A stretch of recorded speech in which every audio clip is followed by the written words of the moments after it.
저는 히말라야에 있는 그 높은 산을 올라가 본 적은 없습니다. 눈으로만 보고 올라간 사람들의 이야기만 들었습니다. 근데 히말라야 산을 오르려면 반드시 이 셀파라고 하는 사람의 도움이 있어야 한다고 합니다.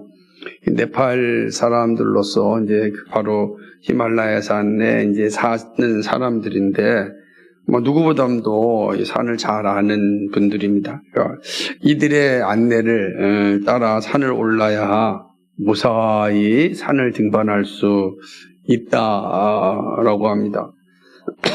험한 산일수록 인도자가 정말 중요합니다. 그러지 않으면 올라가기도 전에 사고를 당하기도 하고 또는 엉뚱한 곳으로 올라가서 또 생명을 잃기도 하기 때문에 그렇습니다. 그래서 인도자가 정말 중요하다 이렇게 말합니다. 그런데 이것은 믿음의 여정에서도 같은 원리가 작동합니다. 그러니까 믿음의 길은 정말 험하고 좁은 길이기 때문에 이 험하고 좁은 길을 잘 가서 그 통과를 잘 하려면 정말 좋은 인도자가 있어야 합니다. 그래서 이런 인도자, 이 길잡이를 잘 따라가면 험하고 또 좁은 길을 잘 넘어갈 수가 있죠.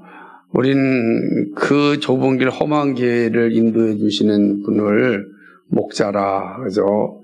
라고 이야기합니다. 그런데 그 목자 대신 하나님, 목자 대신 예수님께서 우리에게 나타나실 때는 말씀으로 이제 다가오십니다. 그러니까 믿음의 길에 있어서 가장 중요한 길잡이는 바로 하나님의 말씀이다. 이렇게 해도 틀림이 없을 것입니다. 먼 길을 가야 하는 삶의 길에서 방황하지 않고 잘 가려면 길잡이가 아주 확실해야 합니다. 하나님의 말씀을 듣는 자들과 그렇지 않는 자들의 차이는 정말 엄청난 결과를 만들어냅니다. 특별히 이제 고난이 올 때, 혹은 시험이 올 때, 혹은 갈등이 올 때, 이런 아주 결정을 해야 되는 여러 가지 상황 가운데 우리가 정신을 잘 차리고 바른 길을 가려면 확실한 안내자가 있어야 됩니다. 그죠? 하나님의 말씀이 우리 안에 분명한 안내자가 되어서 길잡이가 되어서 길을 알려줄 때 우리는 정말로 사망이 음침한 골짜기라도 좁은 길도 고난의 길도 혼란의 길도 갈등의 길도 무사히 건널 수가 있다라고 하는 것입니다. 그러니까 믿음의 종착지에 우리가 안전하게 가려면 하나님의 말씀을 잘 들어야 합니다. 그것이 완주하는 삶을 살게 합니다. 오늘 본문에 보면 아모스 선지자는 이스라엘을 향하여 하나님의 말씀을 선포하는데 선지자가 이 말씀을 시작하면서 명령으로 선포하는 걸 보게 되는데 이 말씀을 들으라 라고 이제 말씀을 하는 것을 보게 됩니다. 하나님의 말씀을 들으라 라고 하죠. 애굽 땅에서 인도해낸 이 모든 족속, 이 모든 지파죠. 지파에게 이제 말을 하는 것입니다. 여기 있는 것처럼 이 말씀을 들으라. 애굽 땅에서 인도하여 올리신 모든 족속에게 대하여 이르는 이 말을 들으라라고 하는 거죠. 이 말을 듣는 자는 복 있는 자고 사망의 음침한 골짜기에서 벗어날 수 있는 자고 좁은 길을 가지만 실족하지 않고 끝까지 믿음을 지키고 완주할 수 있습니다. 그렇기 때문에 이 말씀을 들으라라고 이제 말씀하고 있는 것입니다.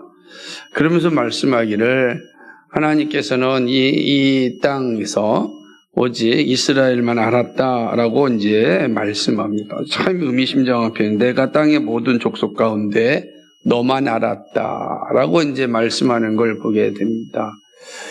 이 말은 하나님께서 이스라엘 백성들을 수없이 많은 민족들 가운데 언약 백성으로 선택하셨다라고 하는 것을 의미하죠. 하나님의 주권적인 선택을 말씀합니다. 하나님의 주권적인 선택으로 하나님의 자녀가 되는 놀라운 은혜를 이스라엘 백성들이 받았습니다. 그들이 잘나서 받은 게 아니란 말입니다. 그들이 뭐 엄청난 힘과 능력을 가지고 있거나 재능을 가지고 있고 하나님의 마음을 흡족하게 하는 일들을 많이 했기 때문에 또 선택받은 것도 아닙니다. 하나님의 주권적인 은혜가 오히려 많은 사람들보다 적은 수였던 이스라엘을 자녀로 삼으셨습니다. 이건 전적인 하나님의 은혜요, 주권적인 선택이다라고 할 수가 있습니다. 그럼 얼마나 감사합니까? 하지만 우리가 아모스 2장에서 살펴보았듯이 이스라엘 백성들은 배은망덕한 일을 하였습니다. 그죠? 하나님이 이스라엘이 지은 죄에 대한 형벌에 대하여 내가 보응하겠다라고 말씀합니다. 이 배은망덕한 행위에 대하여 내가 심판하겠다라고 말씀하는 거죠. 우리식으로 표현한다면 뿌린 대로 거둔다라고 하는 말씀이 잘 맞을 것입니다. 하나님은 이스라엘이 심판을 받는 것은 이스라엘 자신에게 원인이 있다라고 말씀합니다.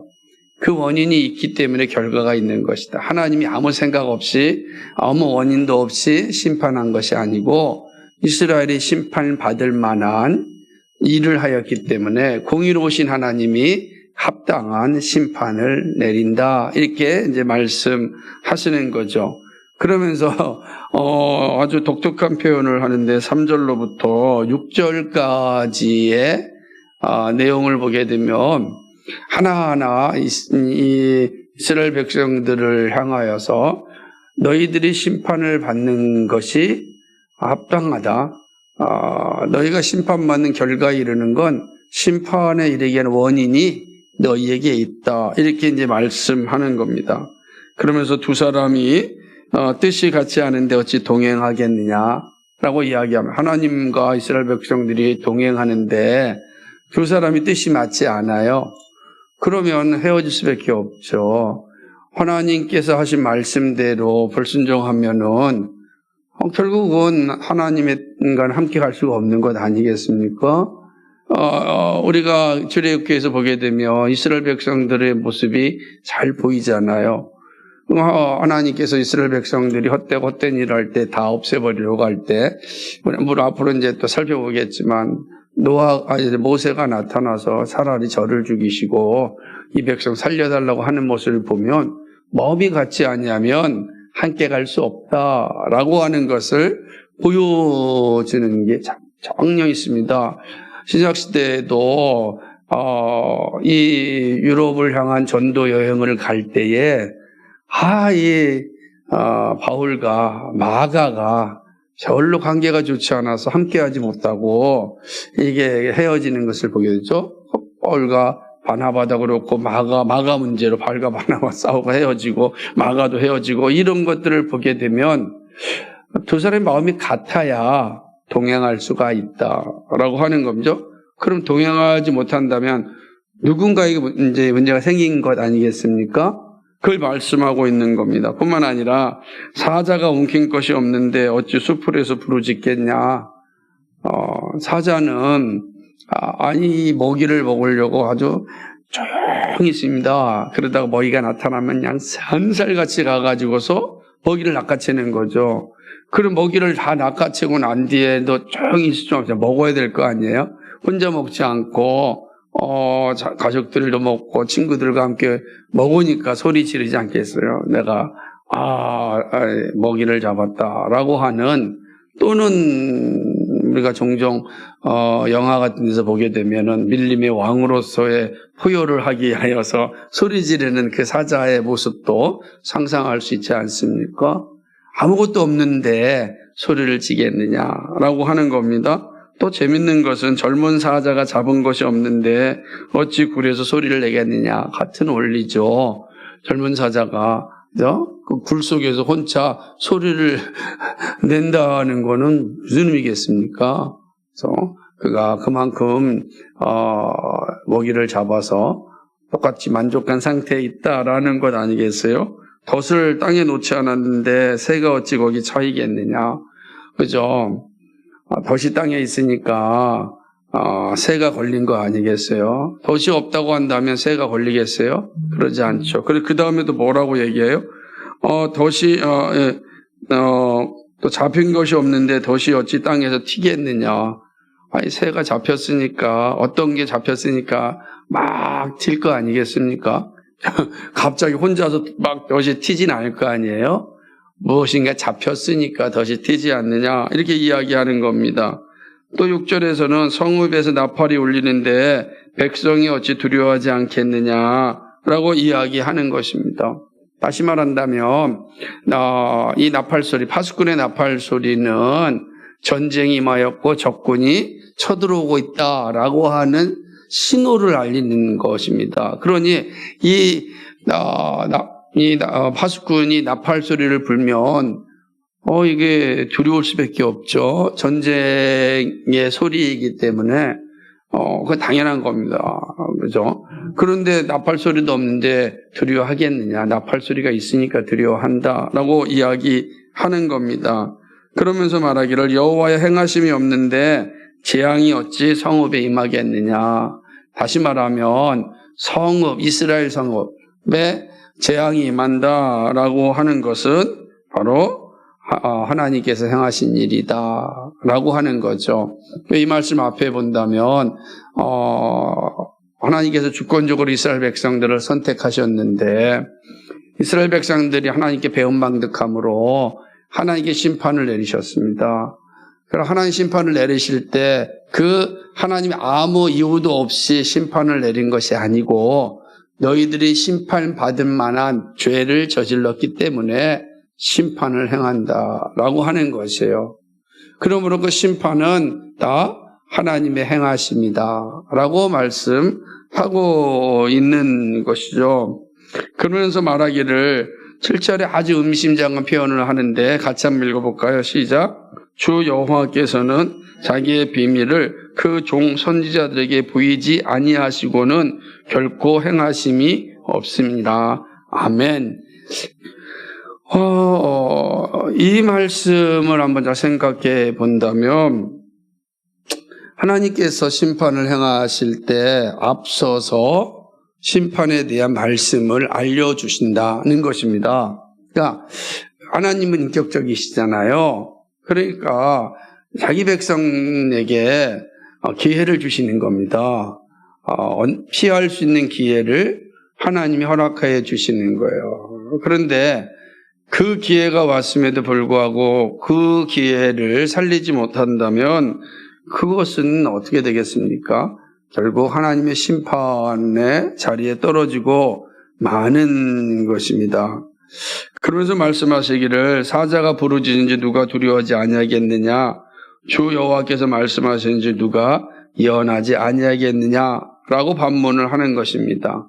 선지자는 하나님의 말씀을 전하는 자이기 때문에 하나님의 말씀을 피하지 않고 오면은 전한다라고 이게 말씀하는 것입니다. 그러니까 이 선지자가 이 말씀을 전할 때는 이제 이스라엘 백성들이 두렵고 떨림으로 받아야 될 상황임을 말씀하는 거죠. 앞서 있는 것처럼 사자가 부르짖는데 두려워하지 않을 자가 어디 있겠습니까? 그런 것처럼 하나님의 말씀이 임하면 선지자는 이러한 사자와 같은 자세로 말씀을 전할 수밖에 없다라고 하는 것이죠. 그럼 이제 거꾸로 생각한다면 선지자가 하나님의 말씀을 전하는 것, 특별히 심판의 메시지를 전하는 것은 하나님의 말씀이 선지자에게 임하였기 때문이다는 말씀입니다. 그러니까 하나님의 말씀이 없는데 선지자가 자기 생각대로, 자기 마음대로 설교할 수가 없다. 그런 사실을 말하는 겁니다. 그러니까 이 아모스는 내가 지금 이스라엘 향하여서, 내가 너희를 향하여서 심판을 선포하는 건 하나님의 말씀이 나에게 왔다라고 이야기하는 것입니다. 그 사실을 이야기하면서 내가 지금 이스라엘을 향하여 오늘 이 심판의 메시지를 전하는 건 하나님께서 나에게 주셨기 때문에 나는 선지자로서 그 말씀을 전한다라고 하는 거죠. 말씀을 듣는 것은 말씀이 임하였기 때문이라는 것이죠. 이것이 아모스 선지자가 오늘 이 본문 3장 1절에서 8절에서 전하는 메시지입니다. 그러니까 이것은 2장에 있는 배은망덕한 이스라엘을 향한 하나님의 심판을 선포하시면서 왜 내가 너희에게 이 심판을 선포하는지에 대한 그 이유를 설명하고 있는 겁니다. 왜냐하면 아모스는 유다 사람인데 지금 이스라엘에 와서 복음을 전하고 하나의 메시지를 전하고 있으니 북이스라엘 사람 입장에서는 니네 나라에 가서나 네 고향에 가서나 이 말 전하지 왜 딴 데 와가지고서 이런 말하고 있느냐, 왜 우리를 불편하게 만드냐라고 하는 소리가 들려지는 시대에 말씀하는 거예요. 내가 지금 전하는 나도 전하고 싶은 게 아니라 말씀이 왔으니 나는 전한다. 말씀이 내게 왔으니 나는 전할 수밖에 없다. 이렇게 이야기하는 거죠. 이스라엘을 향한 배은망덕한 죄에 대한 하나님의 심판을 선포하는 것은 하나님께서 하시는 일이다라고 하는 것입니다. 지금 이 3장 1절 8절의 말씀은 이스라엘 백성들뿐만 아니라 오늘을 살아가는 우리들에게도 매우 중요한 가르침을 주고 있습니다. 특별히 이 말씀은 구원과 멸망 사이에 있는 그런 어떤 이들을 향하여 주는 하나님의 말씀이다라고 볼 수가 있는 것이죠. 자, 그렇다면 아모스 선지자가 전하는 말씀을 통하여 우리에게 들려지는 교훈을 한번 생각해 보도록 하겠습니다. 첫째는 구원은 복음을 들음에서 주어진다라고 하는 사실입니다. 구원은요, 복음을 들어야만 주어집니다. 그리스도인은 말씀을 받은 사람입니다. 그리스도인의 삶은 말씀을 전하고 살아내는 일입니다. 아모스 선지자는 자신이 말씀을 전하는 선지자의 삶을 사는 것은 말씀이 자기에게 왔기 때문이다라고 이야기합니다. 이 말씀을 들으라, 이 말씀을 들으라라고 선포합니다. 이 말씀을 들어야 사는 길이기 때문입니다. 그러니까 말씀을 듣지 아니하면 죽음이고 말씀을 들으면 생명이니 그러면 어떻게 해야 되겠습니까? 전해야 하잖아요. 죽음의 길을 가는 것을 많이 보면서 잘 됐다라고 말할 수 없잖아요. 왜냐하면 파수꾼의 사명은 그걸 전하는 사명이에요. 전하지 않고서 그 죽으면 그 벌이 전하지 않은 선지자에게 주어지기 때문에, 파수꾼에게 주어지기 때문입니다. 그러니까 선지자는 파수꾼으로서의 역할을 충실히 해야 됩니다. 하나님의 말씀을 명확하게 전해야 되는 겁니다. 그래서 이 말씀을 들으라라고 선포하는 것입니다. 믿음이 없는 자들은 이 말씀을 들을 수 없습니다. 그러나 선택된 백성은 말씀이 들려집니다. 말씀을 듣는 것이 구원의 길이고 생명의 길입니다. 누가 이 말씀을 들으실지 몰라요. 그러나 분명한 사실은 구원받기로 작정된 자는 이 말씀을 듣습니다. 듣고 반응하는 것이죠. 하나님은 이스라엘 백성에게 말씀을 주신 것은 그들을 구원하기 위함입니다. 이스라엘 백성들이 아주 멸망의 상태에 빠지고 고통의 자리에 이르게 되고 영원한 심판의 자리에 이르게 되는 것을 원하셔서 이 말씀을 전한 게 아니죠. 그렇다고 한다면 뭐하러 선지자를 보내서 말씀하겠습니까? 바로 심판하면 되지. 그러나 선지자를 보낸 것은 이스라엘 백성들을 구원하시기 위한, 다시 한번 기회를 주시기 위함인 것입니다. 심판의 자리에 빠지게 하기 위함이 아니라 심판의 자리에서 구원하기 위함입니다. 그러므로 이 경고의 말씀을 들으면 구원에 이릅니다. 지금 SK 통신사 때문에 온 나라가 지금 정신이 없지 않습니까? 그냥 정말로 엄청난 사건인 것이 분명한 것 같습니다. 그런데 이번 국회에서 질의응답하는 상황들을 보니까 상임위를 SK 사장을 불러놓고 국회의원들이 질문을 하는데 참 마음이 아프더라고요. 왜 그러냐면 이미 작년에 2번이나 아주 유명한 보안 업체에서 SK를 향하여서 좀 위험하니 해커들이 지금 이 통신사를 향하여서 문제를 일으키고 있고 해킹을 하려고 하니까 준비를 해야 된다라는 것을 2번이나 공개적으로 이야기하였다고 합니다. 우리 같은 시민들은 그런 경고를 했는지 모르잖아요. 그러나 그 사람들은 그 경고를 다 알 거 아닙니까? 그런데 그 사장이 대답하는 말이 과관이었는데 저는 오늘 처음 들었습니다. 저는 그런 보고를 받은 적이 없습니다. 그러는 거예요.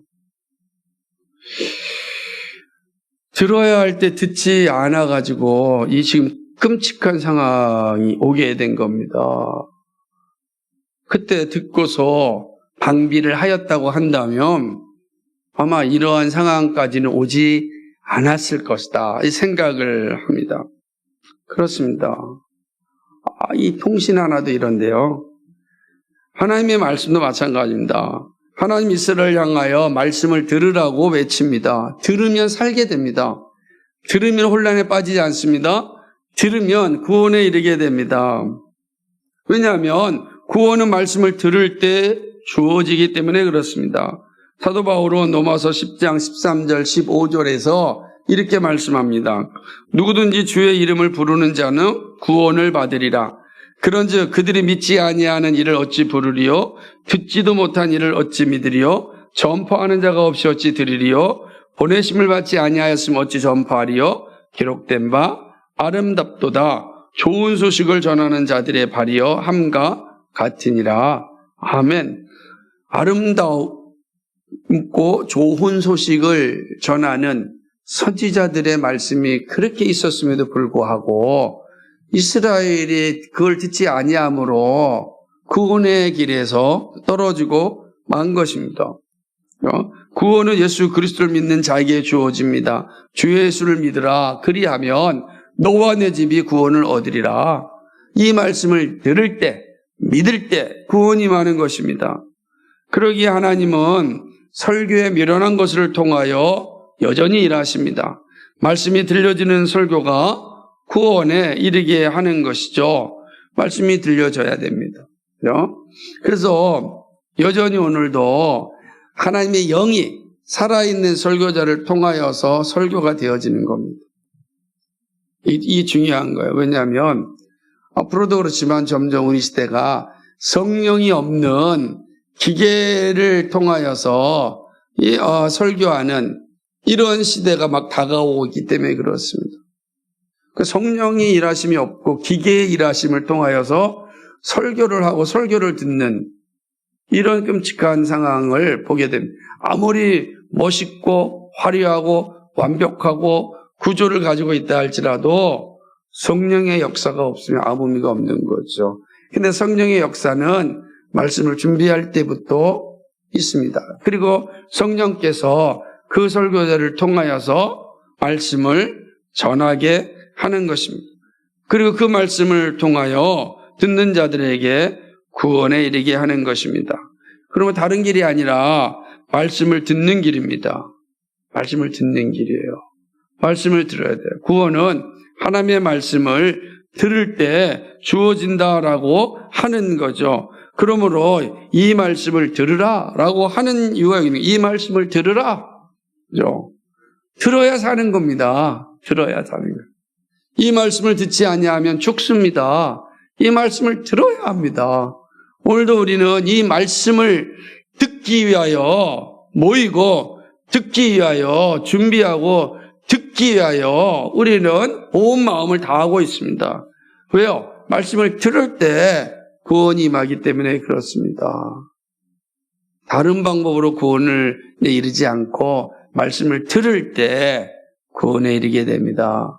이런 은혜가 우리 가운데 충만하길 바랍니다. 그래서 오늘도 목사를 세우고 말씀을 전하게 하는 겁니다. 여러분들의 입술을 통하여 사랑하는 이들에게 복음을 전하게 하는 겁니다.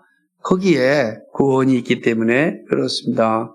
그래서 이 말씀을 들으라 이렇게 전하는 것입니다. 두 번째는요, 당연한 내용이지만 복음을 듣지 않는 자에게 심판이 임합니다. 복음을 듣지 않는 자에게요. 그러니까 이거는 뭐예요? 복음을 전했는데 듣지 않은 자를 얘기하는 겁니다. 그죠? 이게 명확한 선언을 보는 거예요. 복음을 듣지 않은 자가 복음을 전하지도 않고 복음이 들려지도 않았는데 그럼 어떻게 된 겁니까? 그건 우리의 소관이 아니라는 거지. 그건 하나님의 일하심이에요. 왜 그러냐면 우리는 다 죄악 가운데 태어났잖아요. 복음을 듣든 듣지 않든 죄악 가운데 태어난 겁니다. 그렇죠. 그러니까 죄악 가운데 태어난 자들의 심판은 하나님의 주권에 달려 있어요. 그러나 분명한 것은 복음을 전했음에도 불구하고 그 복음을 듣지 아니하면 하나님 앞에 섰을 때 변명할 여지가 없다라고 하는 것입니다. 그렇죠? 선지자는 이스라엘이 맞이할 심판의 원인이 하나님에게 있지 않음을 말씀합니다. 원인 없는 결과가 없다고 말씀하는 거죠. 심판의 원인은 이스라엘에게 있다. 심판의 원인은 복음을 전했는데 복음을 듣지 아니하는 자에게 있다라고 이야기하는 것입니다. 그러면 하나님의 뜻을 따르지 않는데 어떻게 하나님이 함께할 수 있냐고 이야기합니다. 본성 상태에 있는 인간은 모든 것이 다 하나님의 뜻과 반대됩니다. 그죠? 우리가 배웠듯이 전인격적으로 하나님과 반대되는 일을 즐거워합니다. 하나님의 뜻이 아닌 곳으로 가기를 행복해하죠. 그게 본성 상태 인간의 모습입니다. 다 왜곡되었기 때문에 죄를 짓는 것을 즐거워하고 죄 짓는 자리에 서 있기를 아주 열심인 것이 본성 상태에 있는 사람들의 모습입니다. 그러므로 어찌 그들과 하나님이 함께 할 수 있겠습니까? 그들은 다 심판에 이르게 되어져 있습니다. 그래서 하나님은 이렇게 심판에 이르게 되는 상황 가운데 이 문제를 해결하기 위하여서 예수 그리스도를 보내셨습니다. 그리고 십자가에서 해결하셨습니다. 이제 누구든지 예수 그리스도를 믿고 그와 연합되면 구원을 얻고 하나님의 뜻을 순종할 수 있게 됩니다. 은혜의 상태가 되는 거죠. 그럼 하나님이 함께 동행하는 겁니다. 마음이 하나가 됐으니까 동행하는 거죠. 두 사람이 뜻이 같지 않은데 어찌 동행할 수 있겠는가? 뜻이 같아야 동행할 수가 있습니다. 뜻이 같아야. 아무리 친한 친구라도 여행하다가 뜻이 틀리면 헤어집니다. 마찬가지야. 근데 이게 짧은 길 가는 게 아니잖아요. 긴 여정을 가야 되는데 얼마나 힘들겠어요. 그래서 뜻이 같아야만 행복하고 즐겁게 갑니다. 뜻이 다르면 같이 갈 수는 있으나 힘들고 어렵고 고통스럽게 갈 수밖에 없죠. 말씀하시는 겁니다. 하나님이 계속해서 함께 하고 싶은데 하나님의 뜻을 따르지 않고 불순종하고 하나님의 말씀에서 자꾸만 벗어나려고 한다면 함께 갈 수가 없는 것 아니겠습니까? 그래서 근데 이게 본성 상태 인간이니 이 문제를 해결할 수 있는 것은 이렇게 만들어낸 게 죄니까 죄 문제를 해결하시기 위하여 독생자가 오셨고 독생자가 십자가에서 이 본성 상태의 문제를 죄 짓는 상태의 문제를 해결하지 않았습니까? 그러므로 이제 누구든지 이 예수 그리스도를 믿으면 은혜의 상태에 이르고 하나님의 뜻을 따라 살 수 있는 힘과 능력이 생기는 것입니다. 그리고 영원한 심판에 이르지 않는 그런 은혜를 누리게 되는 것입니다. 이런 측면에서 믿는 자의 표징이 무엇이냐? 하나님의 말씀을 듣는 것입니다. 하나님의 말씀을 읽는 것입니다. 하나님의 말씀을 따르는 것입니다. 이게 은혜의 상태, 믿는 자들의 모습이다라고 합니다. 그리고 심판에 이르지 않습니다. 하나님은 이 비밀을 말씀을 전하는 자를 통하여 반복하여 알려주셨습니다. 왜냐하면 말씀이 증거되지 않고서는 하나님 일하시지 않는단 말이에요. 심판을 행하실 때도 말씀이 증거되고 난 다음에 이루시는 거예요. 구원이 임할 때도 말씀이 증거된 다음에 구원이 이루어지는 거예요. 그러니까 이 놀라운 비밀을 누굴 통해서요? 선지자를 통해서, 설교자를 통해서 주셨다는 겁니다. 그래서 7절에 보니까 주 여호와께서는 자기의 비밀을 그 종 선지자들에게 보이지 아니하시고는 결코 행하심이 없다. 이렇게 말씀하는 거예요. 그러니까 선지자들에게 미리 말씀을 주신 겁니다. 그러니까 그 말씀이 주어진 건 은혜의 시간이 온 거잖아요. 그 말씀을 받고 아멘으로 화답한다면 그에게는 구원의 놀라운 은혜가 임하지만 그러지 아니하면 심판에 이른다 말씀하는 것입니다. 구원받는 교회를 다니고 믿음의 생활을 하고 있다 할지라도 그의 여정이 지속되려면 말씀이 계속 공급받아야 됩니다. 그래야 내가 나를 죽이고 그리고 그리스도의 십자가를 감당하면서 살아갈 수가 있다라고 하는 것이죠. 이것이 선지자를 세운 이유이고 오늘도 교회를 세우고 설교자를 세우고 말씀을 전하는 이유입니다. 복음을 들을 수 있는 기회들이 많이 있습니다. 그러나 다양한 이유로 복음을 듣지 않는 이들은 반드시 심판에 이르게 되는 것이죠. 그 심판의 자리에 섰을 때, 마지막 최후의 심판의 자리에 섰을 때 그 누구도 변명하지 못할 것입니다. 아마 모두가 다 수긍할 겁니다. 맞습니다. 제가 무슨 말 하겠습니까? 그죠? 그렇게 될 것입니다. 그리고 우리가 구원받다 할지라도 나의 잘남이나 하나도 보이지 않고 하나님의 은혜입니다. 하나님의 은혜 외에는 할 말이 없습니다. 라고 고백하게 될 것입니다. 사랑하는 여러분, 복음을 듣지 않는 슬픔은 자신이 감당해야 합니다. 하지만 복음을 듣고 회개하고 주 예수님을 믿는 자에게는 구원의 영광과 기쁨이 주어집니다. 예수님은 길가에 뿌려진 씨앗의 비유를 통하여 구원의 도리를 가르쳤습니다. 우리 마가복음 4장 15절과 19절을 보게 되면 말씀이 길가에 뿌려졌다는 것은 이들을 가리킴이니 곧 말씀을 들었을 때에 사탄이 즉시 와서 그들에게 뿌려진 말씀을 빼앗는 것이요. 또 이와 같이 돌밭에 뿌려졌다는 것은 이들을 가리킴이니 곧 말씀을 들을 때 즉시 기쁨으로 받으나 그 속에 뿌리가 없어 잠깐 견디다가 말씀으로 인하여 환난이나 박해가 일어나는 때에는 곧 넘어지는 자요. 또 어떤 이는 가시떨기에 뿌려진 자니 이들은 말씀을 듣기는 하되 세상의 염려와 재물과 유혹과 기타 욕심이 들어와 말씀을 막아 결실하지 못하게 되는 자요.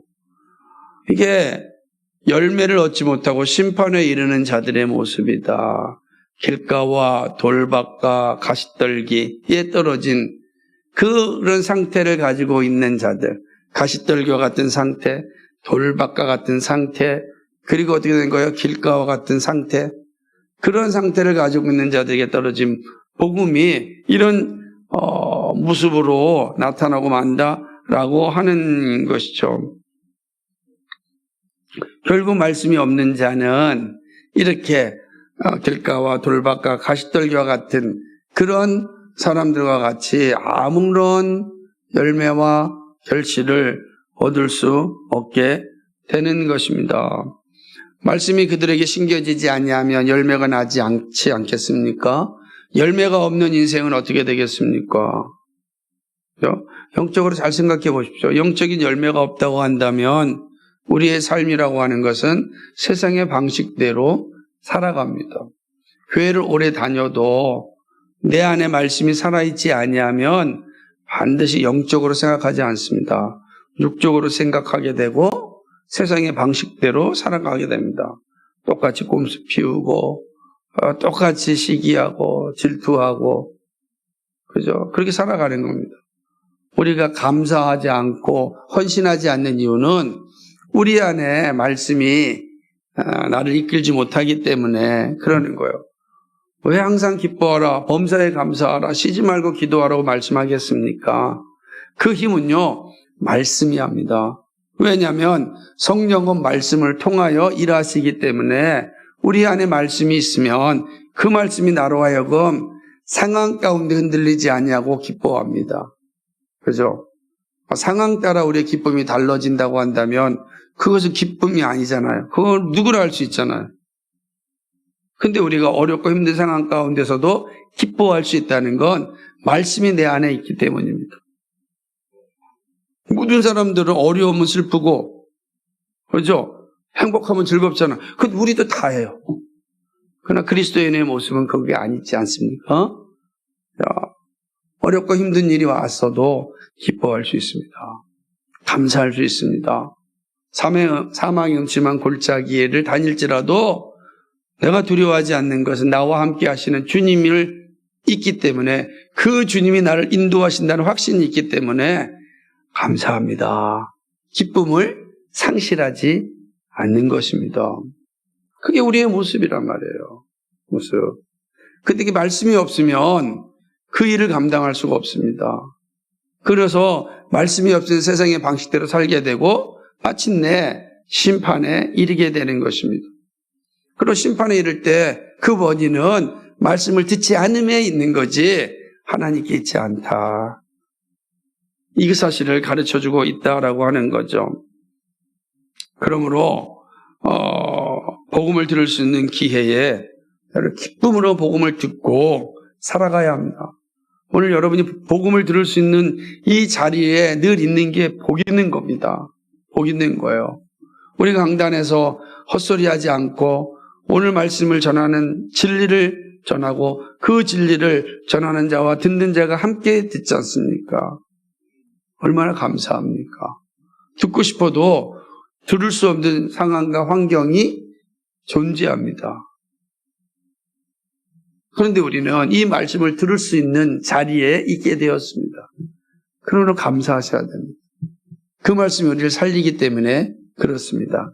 이 말씀을 들을 수 있는 기회와 시간과 그저 환경 속에 최선을 다하여 감당할 수 있기를 그런 은혜가 있기를 소망합니다. 마지막 세 번째는 구원받은 자는 복음을 들은 자며 전하는 사람이다. 그럼 구원받은 자는 어떤 사람이겠냐? 명확해진 거죠. 복음을 들은 사람입니다. 근데 여기에 또 하나 있습니다. 복음을 전하는 사람입니다. 그러니까 듣고 전하는 것이 구원받은 자의 특징이고 모습이라고 할 수 있습니다. 구원받으면 전적인 하나님의 주권적 사역입니다. 우리의 힘과 능력으로 되는 것이 아닙니다. 선지자도 분명하게 전하기를 구원의 선택은 하나님의 주권임을 선언합니다. 이스라엘이 잘나서 택함받은 것이 아님을 잘 알고 있었습니다. 전적인 하나님의 은혜입니다. 하나님의 선택하심으로 이스라엘이 택한 백성이 되었습니다. 언약 백성이 되었습니다. 언약 안에 들어올 수 있었던 건 전적인 하나님의 은혜요 선택이었기 때문에 그렇습니다. 하나님에게 선택하신 이유는 그 선택한 자녀를 통하여 일하시길 원하기 때문입니다. 여러분 무죄 상태에 있을 때 하나님은 아담과 하와를 통하여 일하셨습니다. 그에게 통치권을 위임하셨고 그를 통하여 에덴 동산을 관리하게 하셨습니다. 피조 세계를 다스릴 수 있는 그런 지혜와 능력을 다 주셨습니다. 하나님은 기쁨으로 자신이 하실 일을 위임하여 주셨습니다. 그래서 대리통치자로 하나님의 뜻을 피조물에게 전달하였습니다. 그래서 아담이 부르는 대로 피조물들의 이름이 정해지게 된 것입니다. 하지만 안타깝게도 무죄 상태의 이 아담과 하와는 죄를 지을 수 있는 상황이 있었고 결국 죄를 지음으로 혼돈 상태로 떨어지지 않았습니까? 본성 상태에는 하나님의 말씀이 왜곡되었습니다. 하나님의 뜻이 온전하게 전달되지 못하였습니다. 오히려 노아 시대에 범죄가 가득하였고 바벨탑 시대 이후에 민족들이 다 흩어져 버렸습니다. 이게 본성 상태가 보여지는 거예요. 본성 상태는 다 흩어지는 거예요. 모이면 죄지니까 흩어지는 겁니다. 하나님이 강제적으로 흩어져서 그들이 죄를 억제하게 하신 겁니다. 이때 하나님께서 한 민족을, 한 사람을 택하십니다. 바로 아브라함입니다. 그리고 아브라함에게 구원의 길을 알려주셨습니다. 그래서 우리는 아브라함을 믿음의 조상이라 라고 하는 것은 아브라함을 통하여 구원이 어떻게 임하는지를 알려주셨기 때문입니다. 아브라함이 잘나서 그가 선택받은 것이 아닙니다. 우상 속에 사는 아브라함을 하나님이 불러내서 믿음의 조상으로 삼아주시고 언약 백성으로 삼아주셨습니다. 이미 아담과 노아에게 알려주었던 언약을 다시금 확인하였습니다. 이삭과 야곱과 모세와 다윗과 선지자를 통하여 하나님의 언약이 이어졌습니다. 선지자의 사명은 언약을 기억나게 하고 언약 백성으로 돌아오게 하는 일입니다. 그리고 언약의 성취인 새 언약인 예수 그리스도를 바라보게 하는 일입니다. 예수님은 언약의 성취자로 새 언약으로 이 땅에 오셨습니다. 누구든지 이제 예수님을 믿으면 언약 백성이 됩니다. 이 놀라운 사실이 십자가에서 완성되었습니다. 바울은 이 사실을 누구보다도 잘 알고 있었기 때문에 유대인이었던 바울이 회심하고 난 뒤에 구약 성경이 말하고 있는 그 놀라운 언약이 바로 예수 그리스도임을 알았기 때문에 그는 예수 그리스도를 전하는 일에 자기의 전생애를 바쳤습니다. 로마서 10장 17절에 그러므로 믿음은 들음에서 나고 들음은 그리스도의 말씀으로 말미암았느니라 선언합니다. 믿음은 들음에서 납니다. 들음은 그리스도의 말씀입니다. 이 일이 택함받은 자녀에게 주어진 축복입니다. 그리스도인은 복음을 들은 사람입니다. 그리고 복음을 전하는 사람입니다. 우리가 복음을 들었기에 주 예수님, 제가 예수를 믿습니다 고백하여 믿음의 자리, 구원의 자리에 이르렀습니다. 주 예수님이 내 안에 있는 자들은 예수 그리스도를 전하는 것입니다. 우리가 예수를 믿는다면 우리는 구원받은 자이고 복음을 전하는 자임을 기억해야 됩니다. 이 놀라운 복음을 전하는 것이 우리의 모습인 것입니다. 부끄러운 것이 아니고 기쁘고 자랑스러운 일입니다. 왜? 내가 이 놀라운 소식을 받았기 때문에 그런 것 아니겠습니까?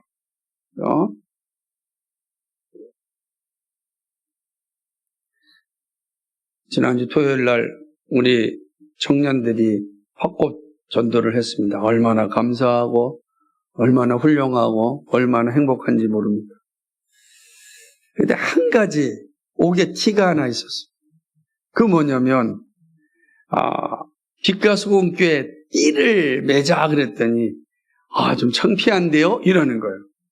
제가 막 아니 그래도 전체가 다 좋았으니까 그럴 수 있죠. 아내 본 거니까. 근데 우리는 복음을 전하는 것에 대한 창피가 우리의 입술로부터 흘러나와서는 안 되는 거죠. 너무 좋고 너무 즐거운 거니까, 너무 행복한 거니까. 적어도 토요일 날 200명 정도의 사람들은 우리가 전하는 복음의 소식을 들었을 겁니다. 그렇지 않겠어요? 봉지에도 요한복음 3장 16절 말씀이 적혀져 있었고, 또 우리가 전하면서 예수님 믿으세요 라고 전했고, 빛과 소금교회에서 나왔습니다 라고 전했습니다. 놀라운 일입니다. 작은 것 같지만 위대한. 전 그래서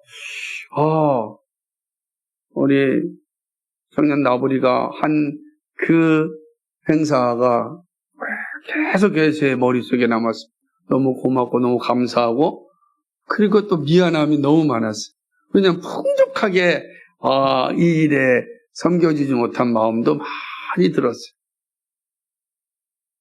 그러나 가장 행복한 건 뭐냐면 내 안에 있는 예수 그리스도를 누군가에게 전할 수 있다는 건 위대한 일입니다.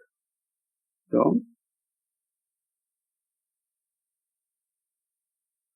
요즘 청년 세대들이 나가서 주 예수님 전하는 일이 거의 없다고 합니다.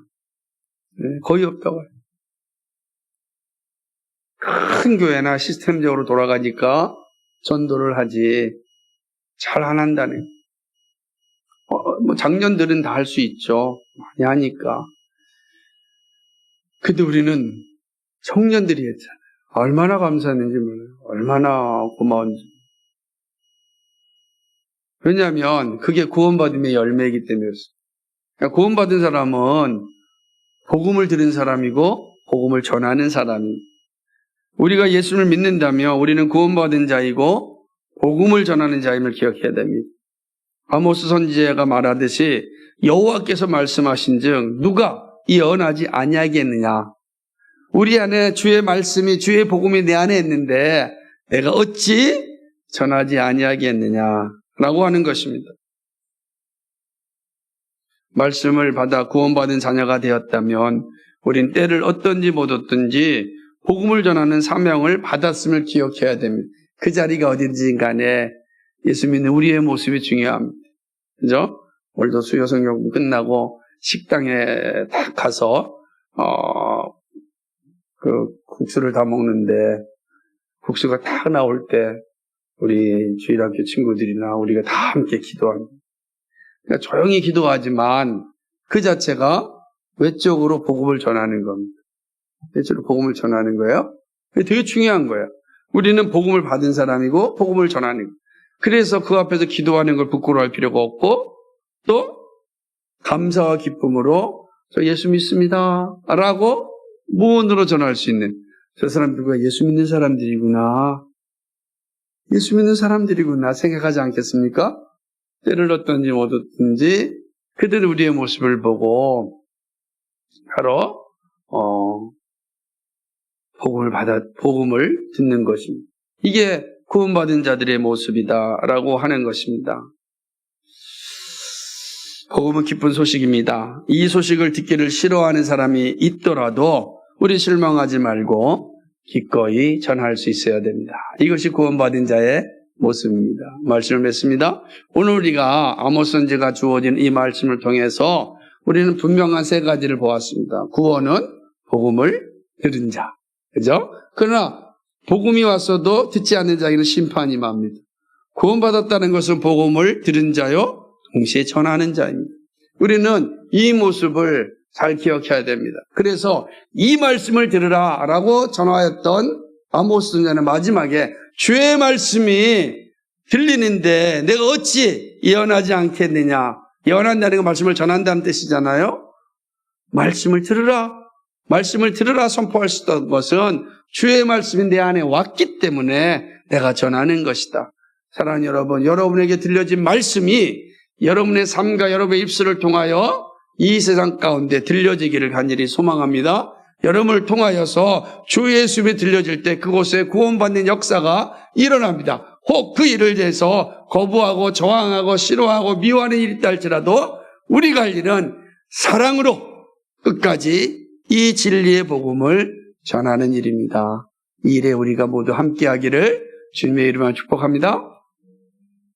거룩하시고 자비하신 하나님 아버지 참 고맙고 감사를 드립니다. 오늘 우리에게 주신 이 말씀을 통하여 다시 한번 우리 자신을 돌아봅니다. 아모스 선지자를 주셨던 이 말씀, 우리 시대에게 주어지는 이 말씀으로 받고 오늘도 이 말씀을 들으라 전할 수 있는 우리 모두가 되게 하여 주옵소서. 말씀을 듣지 않는 자에게 임하는 심판을 전할 수 있게 하여 주시고 말씀을 듣는 자에게 주어지는 놀라운 구원의 영광을 나타낼 수 있는 우리 모두가 되게 하여 주옵소서. 감사하며 예수 그리스도의 받들어 기도하옵나이다. 아멘.